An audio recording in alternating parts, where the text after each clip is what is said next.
Hi, I'm Mara Webster with In Creative Company, and today I'm delighted to be joined by the wonderful J Blakeson, who is the showrunner and director and executive producer of Culprits. And it sounds like when you were first approached for this project, you're such a fan of heist movies and kind of like crime genre and thriller films. But I loved hearing you say that even with that, it wasn't an immediate yes, because with any project, you always want to think about, what is my viewpoint in the way that I want to tell this story, and also just making sure that it's something that you love enough to spend potentially several years of your life invested in making and creating. And so when you were considering this particular project, what were the questions that you were kind of asking yourself in that realm about how do I want to tell this story, and what is it that's going to make me stay in love with this for the next few years? Yeah, I mean, to start with, it's normally sort of how thick and fast the idea is coming. Do you know what I mean? Because like when you get the first thing of like, this started off as a book, but if you get given like, I've adapted books before, but when you sort of love a book the first time you read it, you kind of just then want to spend some time thinking about, is this going to generate? Is this going to, I like the proton's going to accelerate fast enough that the ideas are going to really, really come to the fore. So for me, it was like, can I do something that I'm interested in within this? And can I do something that, even though it may be familiar because it's in genre, can I do something that is sort of doing something slightly different and a different flavor in that genre?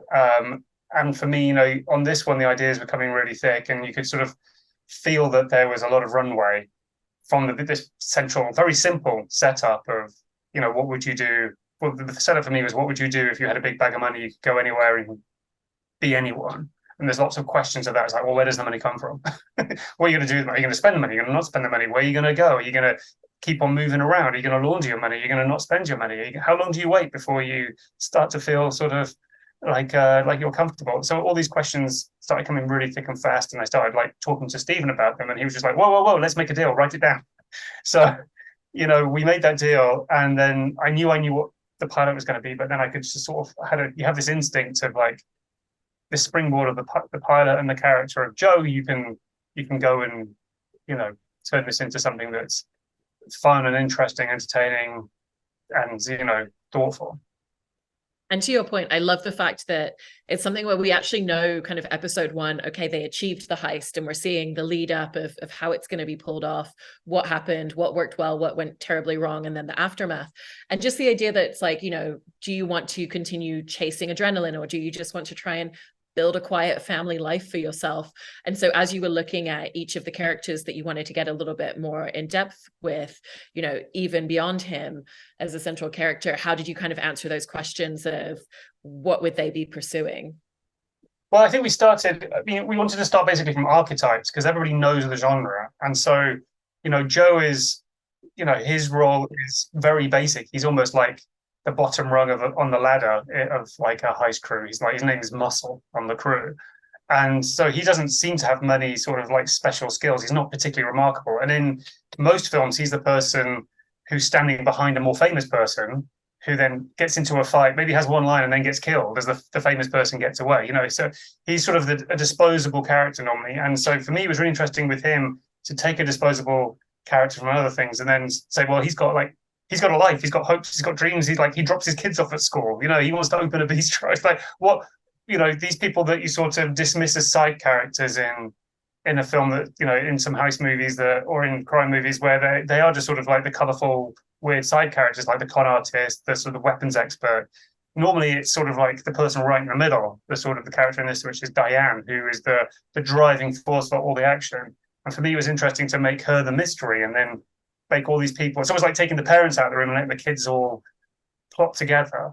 And so then when you work, you think, well, who are those characters? What archetypes? So we sort of took the archetypes and then we worked backwards from the archetypes of, how would they react to the situation? What would they do?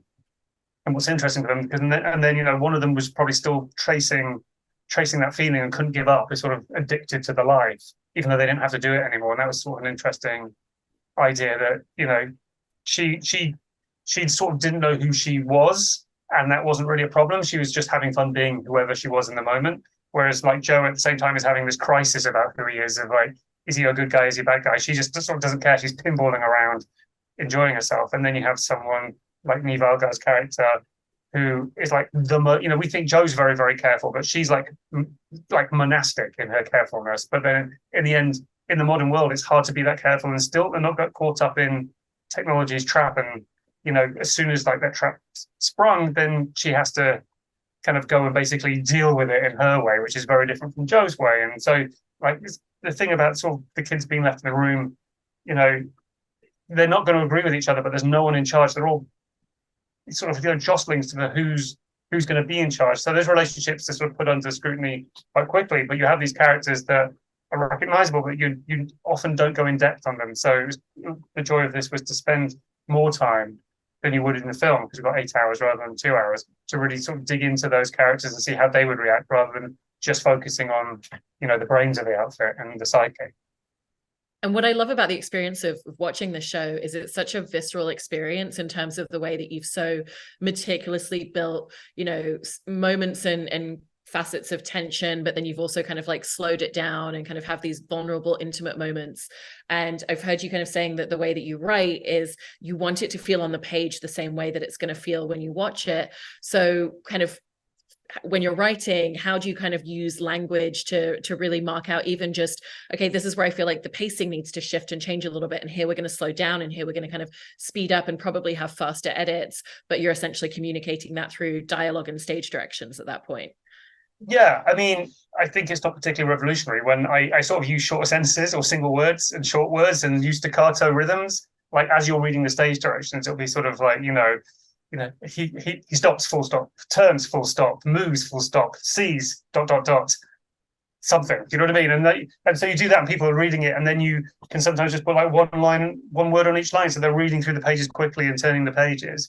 But then when you want to slow it down, you can just slightly slow it down. You can use longer words and longer sentences and keep it a bit smoother, and people get a bit frustrated because they want to turn the page, but you're sort of not letting them, and you can tease the information of not saying straight away what it is they're seeing. It's like, as I say, you say they're seeing something. It's a shadow. What is it? What can he see? And you ask these questions in the script, and you can go into people's brains in the script more than you can do on a page. That's sort of cheating a little bit. You can sort of say like panic flashes in his eyes and things, and you're like, why is he panicking? Because he's seen a sign that says there's going to be a road clearance in outside town. Why is he panicking? And then you say his heart's. So you can use the sort of tense, fast language in a scene that's quite kind of contained and seems quite mundane, and you're like, why is this mundane situation feeling so tense? And that's the idea that we wanted to get into the show as well, of using the music and the camera moves and the language of cinema and Nathan's performance, obviously, to really sort of like put this tension into situations that you would normally not feel were particularly scary, like wandering through a mini mall looking for a bathroom for your kid, or being in a town planning meeting or something. So yeah, some of it is about spacing out the page, and then other bits of it is about the rhythm of the dialogue and how that rhythm works. So if somebody's in the flow, you can really read on the page that the rhythm works as a flow. But then if you sort of break up that rhythm and they, like I'm doing now with like not quite I get my ideas out and like little noises that slows you down, and you want him to get to the point. And so you have a lot of power as a writer, to sort of lead somebody through emotion, and you should do it on the page, because the page is where it all starts, and that's if people feel it on the page, they then know what you want to feel when you get there on the day, and there's nothing, they're not surprised that it's not going to be a comedy scene when it's a tension scene, something like that. And there's almost kind of like structurally two different things at play, which is, if you have the idea of the tension being a balloon, how much do you want it to be in the air? When do you want to bring it down a little bit and drop it? And then you've got the structural element of the fact that you're writing 3 different timelines, the before, the now, and the then.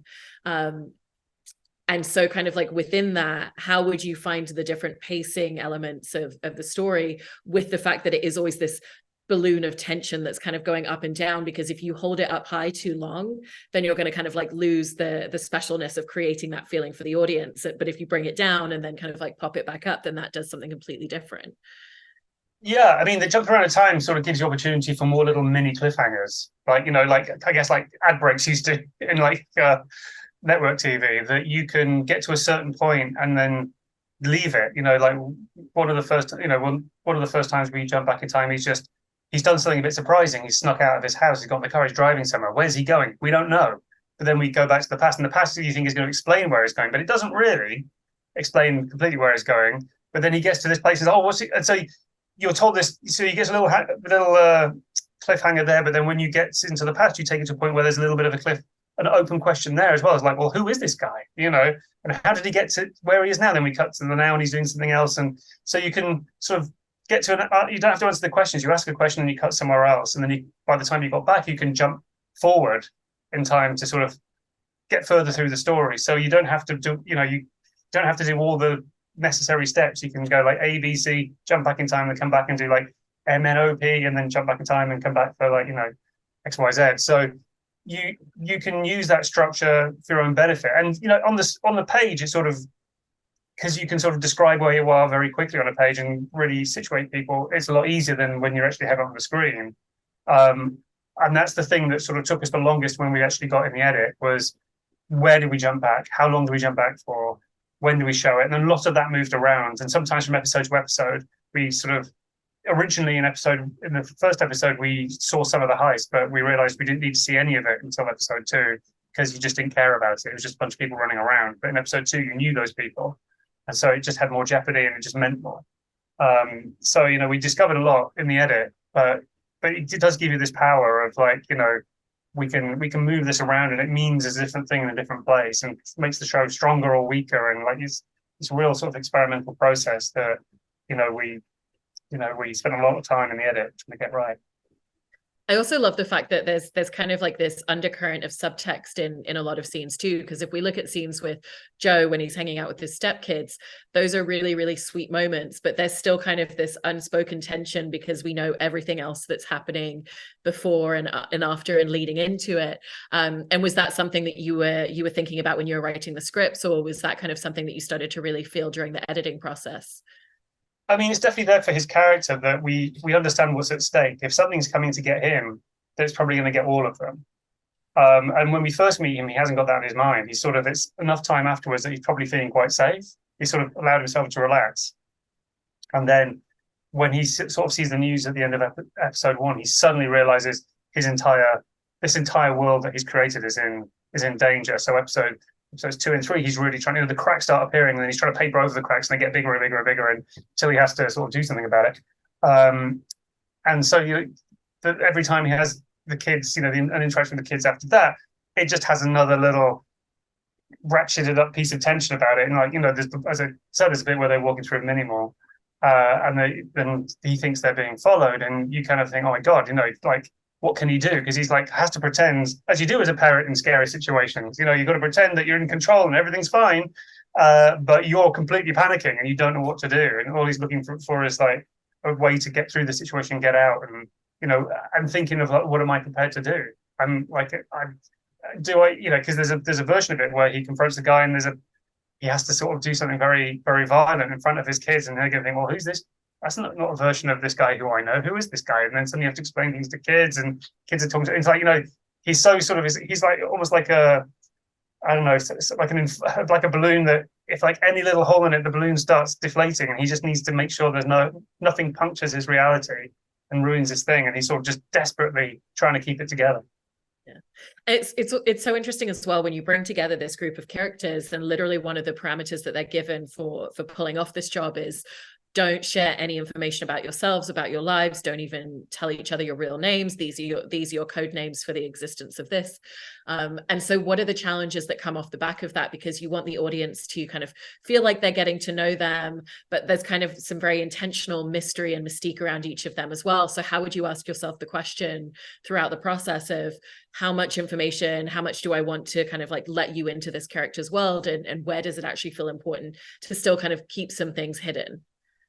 Yeah, I mean, I think I quite like taking people at face value in real life. I don't really need to know everybody's history. I'd like to know who they are right now. So part of me kind of quite likes the idea of like, you just be yourself, and then you get to know each other because of what you're doing and how you work together. And it works that way on a film set. You work with all these people, you don't know much about them, but you're friends with them. You know what I mean? You know enough about who they are from operating. And I'm a real big fan of sort of stories that show you things by process. I mean, a lot of heist films are like that. You're seeing people be very, very good at things, like Michael Mann's Thief or something. He's terrible at his personal life, but you get to know a lot about him for the contradiction between like his personal life being terrible and his professional life being so careful. And like, that's something that I did on disappearance of Alice Creed as well that I like in this, which is you learn a lot by just watching people do things and how they do them. So from Joe being so careful at the beginning, you understand a lot about him, and then how the specialist has like set up her house and where she's chosen to live. You understand quite a lot about them without them saying anything. And then I cheat because I throw in a character who doesn't respect the rules whatsoever. And she pushes at the rules. Kirby's character is constantly pushing at the rules. And without him realizing, he's giving a lot of information to her. And that core friendship between the two of them really exposes a lot of vulnerability about the two of them. And kind of, you can sort of start writing their backstories without me having to tell what the backstories are for either of them. And you get little glimpses, like there's a bit where, a bit later in the show, he returns to his childhood home, and you get little glimpses of what his past was like. And for me, I'm a big fan of just like little glimpses and figuring it out, rather than sort of being told this, having a big scene, which I'm sure, which actors really love having the big scene, but having the big scene of like, oh my God, well, I grew up and I was so sad and I wanted to become somebody else. And I wanted to be good and I wanted to get away. And it's explaining everything you already instinctively know. And often they get written, I've written them in lots of things, and there was one in this and I wrote, and then you realize you don't need it because the actor's doing such a good job of showing you who this person is. It's more interesting if that mystery is at the center of it rather than them oversharing. And then you're like, well, I already got that. Why are you telling me? It sounds like you're whining, Absolutely. And I also wanted to talk a little bit about the kind of cumulative car crash sequence in episode 1, because that really is just the starting point for so many things unraveling for Joe as a character. And the way that it's filmed is so intricate. It's not just we see the cars collide in that one moment. And I know that you started filming that, I think, the first day of production in Canada, and then you were filming of it later back in England a few months after, and it was like several months of visual effects, and the sound design is so beautifully specific as well. And so what were the intricacies of really just planning and mapping out how you were going to execute that in the way that you have? I mean, the car crash specifically, there's the car crash, and then there's like everything that spools out in episode 1 with like the garbage truck, and all of that whole sequence was like I was going to say a total nightmare, but it was very intricate and very complicated. The car crash, in a way, it's great to get it out of the way on day 1. So we like start on day 1 with like 8 separate cameras and like 9 different cars to crash, and then once you've got it, you think, oh great, we got a really good car crash at least. But then you need to get there before you get it. So you need to choose all the cars. You need to make sure they all look a bit different, so you understand which cars there are. They all have to have doubles. We need to get those doubles. I'd storyboarded that sequence so we understood what the setups were. And then you have to film everything up until the crash separately. So you have to shoot inside every single car and the back of every single car, and then they all stop before they get there. And then you have to shoot everything you're going to do. And then you need to then let them crash into each other. And they practice and they practice and they practice. Then they crash. And then you need to put him in a special car that shifts sideways with a special effect, because then we can put the actor in the car, because he can't be in the car for the crash, obviously. So there's just so many things you got to sort out. And, to start with, you got to find the location. So you got to find a 4-way. It sounds really easy, but you got to find a 4-way stop sign place in the kind of the right neighborhood that doesn't have houses right in the corner, that has sort of like, pavements or sidewalks that you can sort of see the cars from around a building without the building being in the way. They've all got to sort of work. And then you got to be able to clear that neighborhood. You got to kind of shut that neighborhood down for 3 nights.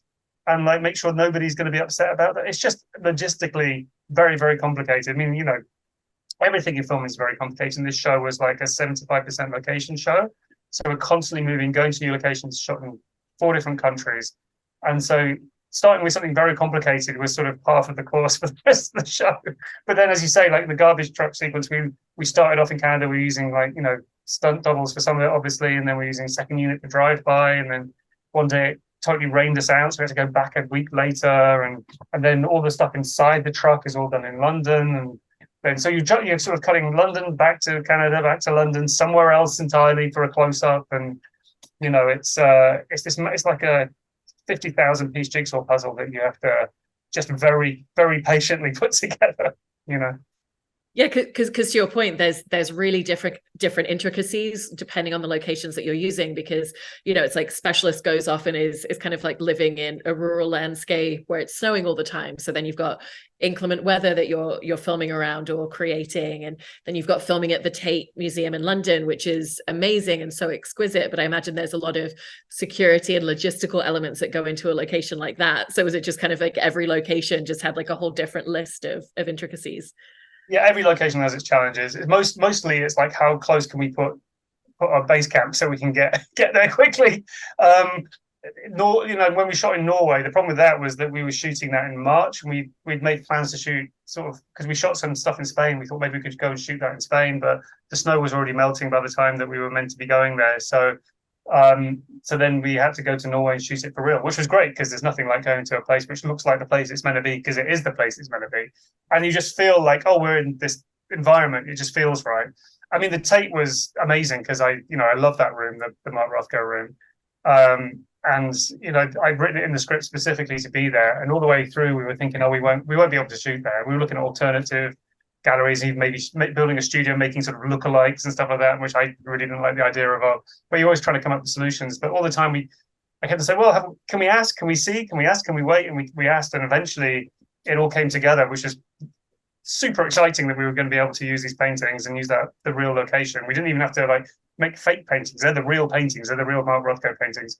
And we had a very short amount of time, so we had to shoot from when they closed till midnight. So it was like we had 6 hours there to get in, light everything, rehearse, shoot everything, and get out. Which, I mean, I know if you're making a short film, 6 hours sounds like a long time for one scene, but it really isn't a long time to do that. And everybody on the crew understood the mission very well, and the actors were great. And that's one of my favorite scenes in the whole thing, just because the actors are brilliant. It really sets up sort of the jeopardy of what's about to happen. You really get to know these two characters because that's the first time we see Gemma's character. And then you have these amazing, really sort of visceral, emotional paintings. And we use the color red throughout the whole show, but this is the first time we've really sort of like shoved red in your face. And it's Mark Rothko. It's amazing. It's such a great scene and moment. And, with that idea of color as well, between the three different storyline timelines, you've created distinct visual languages for each. And I know that you even would have different camera lenses that you would use depending on which time we're in. And the color palettes are kind of very distinctive as well. So how did you determine the style of what each of those three ones needed to be?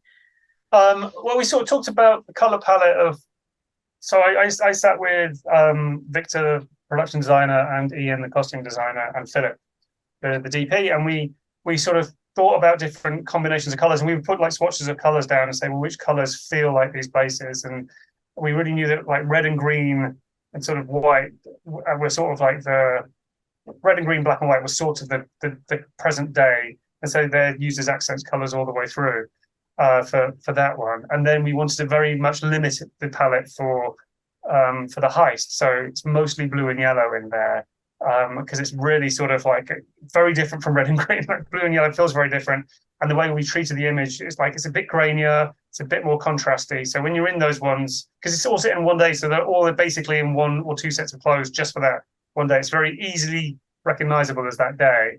And then you got the bit where they're prepping for the heist, and that we wanted to go for softer colors instead of making it feel like tough and like, hard boiled.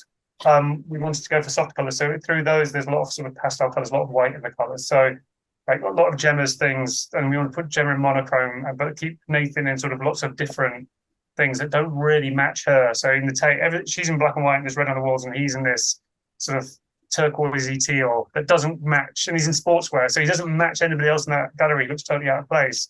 So he doesn't really fit into that scene, but he does fit into that time because he's within the palette. So we spent a lot of time talking about how to make that work, and then we did camera tests with those things, with those colors, to see which colors really fit into it, and how the texture of the image, the lookup table that we put onto each.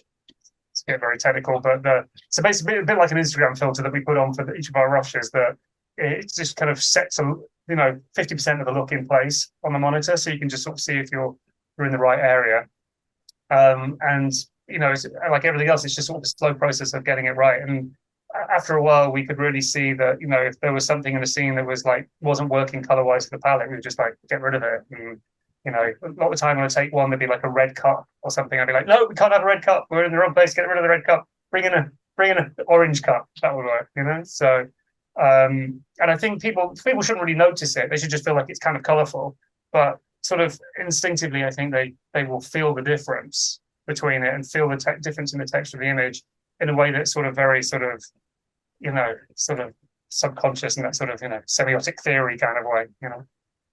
And with Nathan's performance as Joe throughout the series, I love the fact that you've really allowed the camera and the positioning of framing to have, it's kind of like his face carries us through frame by frame for the majority of the story. And there's a lot of use of close up where there's not even any dialogue in scenes with him, and we still get the full communication of everything that's going on. And so how did you almost, to a degree, allow his performance to kind of really lead where we're going as an audience and the way that we're watching the story on screen? Yeah, I mean, because it kind of becomes an ensemble halfway through, but it's very much his, he's driving, he's steering the boat basically. So everybody's getting onto his boat basically. It's his story. I mean, we flash away from it, but what we should care about is like his Odyssey. Stephen and I very pretentiously sort of talk about like the Odyssey with like Odysseus going around, and all he wants to do is go home. And he goes on all these adventures to try and come home.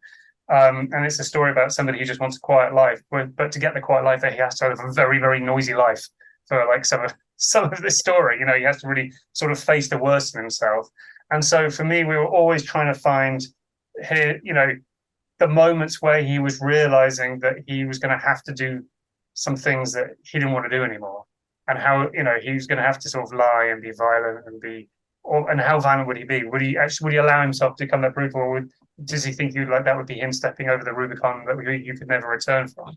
And so the thing that was sort of guiding us emotionally through the whole show was that. And then the characters around him have moments with him that very much sort of define him and their relationship to the show. So there's a scene where I don't want to give anything away. There's a scene in episode 6 where the Specialist and Joe have a conversation where she's doing a little bit of business to make herself feel better, and they have this conversation, which is kind of a conversation about reputations, but it's a very intimate thing, and you really get from him that, like, this feeling you get with his kids, that he's a carer. He's sort of a natural carer. He's always trying to take care of people, but he's sort of quite unsuccessful at it at times, and he's never really sort of taken care of himself, and he needs to sort of realize that as the show goes through. And his relationship with Kirby's character throughout is kind of about that as well. Of like, he's constantly trying to take care of her, but then there's a moment where she somehow sort of breaks her character and does a nice thing for him because he's earned it, because he has been good. So everything the good that comes from him being good, but it's him realizing that because he doesn't feel like that in the moment. And so, yeah, Nathan's got really expressive eyes. And if he can do it without having a line, he can do it just with a look, with a moment, with a pause, then we would always use that rather than, have him say anything. Well, you've done such a fantastic job in the way that you've told this story and created it visually on screen. So congratulations on all of that. And thank you so much for talking about the show today. Thank you. It's been fun.